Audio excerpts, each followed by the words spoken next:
The US envoy to the United Nations has said the United States will do everything in our power to prevent and respond to mass atrocities during Sudan's war.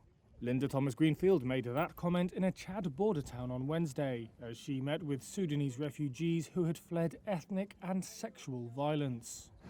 I have to tell you that I was really shaken to my core by some of the horrors that Sudanese people have endured. War broke out in Sudan in April. Tensions between the army and the paramilitary Rapid Support Forces, who jointly staged a coup in 2021, erupted into fighting over a planned transition to civilian rule. In Adre, Thomas-Greenfield announced high-profile sanctions, including against the deputy leader of the RSF, Abdulrahim Hamdan Dagalo, for human rights abuses. He is also the brother of the RSF commander Mohammed Hamdan Dagalo, and on Thursday described the sanctions as unfair.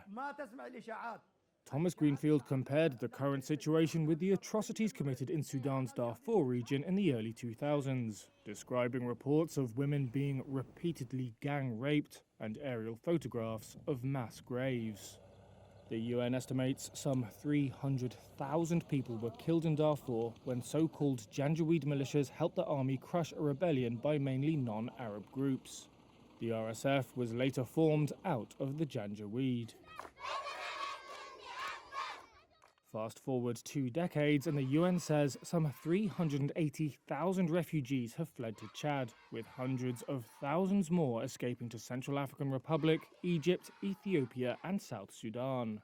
During her visit, Thomas-Greenfield visited a Médecins Sans Frontières hospital where patients were mostly being treated for malnutrition. It is heartbreaking to watch children suffer because of senseless conflict.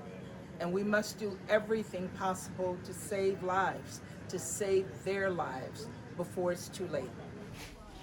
Half of Sudan's 49 million people need help, the UN says, and it has appealed for $2.6 billion. So far, it has secured just 26% of the amount.